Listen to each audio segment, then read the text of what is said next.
So we're in London for FutureNet World 2026. I'm here with Jannicke Hilland. She is EVP and Head of Digital Infrastructure for the Nordics at Telenor. Jannicke, thanks so much for joining us today. Pleasure to see you. Thank you for inviting me. So Telenor is pretty well known for being one of the first operators to invest in an AI factory. And there's an awful lot of interest in this, but can you give us the background and tell us why Telenor went down this route? What are the trends that led you to make this decision? If we look at the trends we see in the world today, there are three main global trends. One is the geopolitical situation. The second is the rapid evolvement of AI. And the third is sustainability. And on the geopolitical side, we see that there are threats and there are war, there are conflicts. We have to live in this. And us as a telecom operator, we are a prerequisite in order to keep the society going. We are dealing with critical infrastructure and critical services. So this has to work in peace and in war. And we see that the traditional partners that we have, the relationship are challenged. So that's one aspect of it. We see a heightened security threats we have to deal with. So there are a lot of things that we have to deal with. But at the same time, there are opportunities in this for us as a telecom. The second is the AI. We spent years and years in order to digitize, automate, be more efficient, give the best possible customers to our services to our customers. And we use now the AI revolution will lift that even further. So we use AI internally, but we also use it towards our customers to give a good customer experience. And the third thing is on sustainability. The good thing about digital infrastructure and services, that's a prerequisite in order to in the green shift. EU talks about twin transition. Digital society is a prerequisite. But we have to work on energy efficiency and so forth. And now everybody's concerned with conflicts and war and the geopolitical situation. But if you look at the UN risks in a 10-year perspective, the top risks are all related to climate and climate changes and climate adaptation. So we have to bear that in mind. So in all that, Telenor is working on, we work on connectivity. That's our core business, and it will be. But now we're working on the compute side. So what we do, we are developing infrastructure and infrastructure services within the landscape of sovereign, secure, and sustainable. And that is to care for our critical workloads with a more control, national resilience. So when you talk about what you asked me for was, what is this? We work on three things. We work on the AI factory you asked about. We work on a sovereign cloud solution, and we work on sovereign data centers. We are demand driven.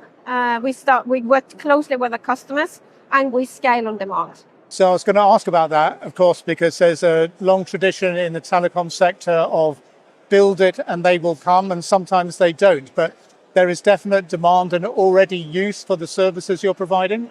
If we take the AI factory, we scale, as I said, we scale with the customers. We work with partners, and we partner with customers in order to secure that we have a product that the customers need. So it's quite interesting, actually, because I think we were all getting there using the AI and using the services. But what we see, the first comers on this are the startups, the early startups. Now we see that more and more customers come from the public sector and also the enterprises.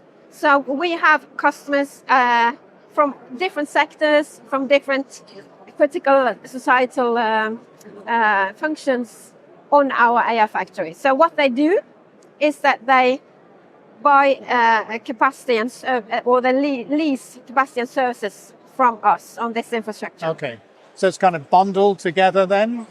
It's like they're getting a package of services from Telenor, is that right? Yes, they can do it they can choose to go only on the AI factory, Right. or they can choose to bundle with other services.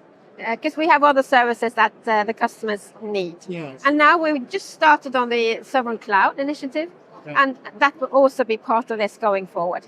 Okay. And what is it, do you think, that would lead, whether it's a public or private enterprise, to work with Telenor on this rather than a Google or an AWS or an Azure? Because they have massive scale and probably lower costs. So there must be something attracting these customers to work with Telenor.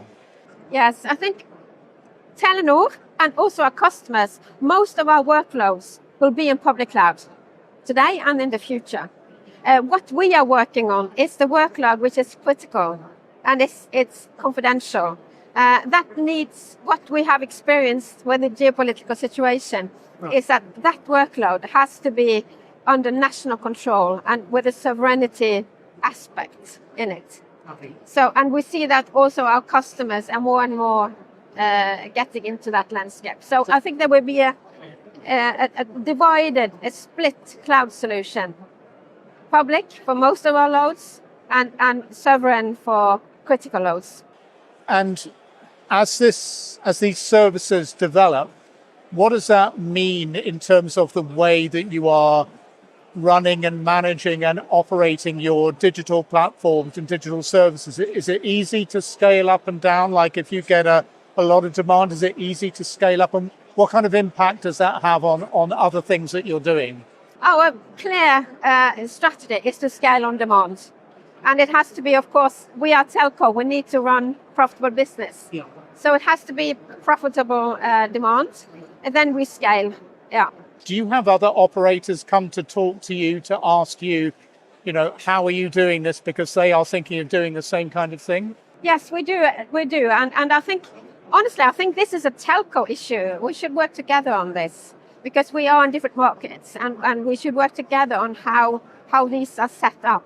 So we love to share our experience and we love to work together with partners. It could be telco partners or it could be other technology partners. Yeah, no, absolutely. Well, I'm sure there's going to be a lot. I mean, sovereign already here today at this event has been one of the key themes. There's a lot of interest.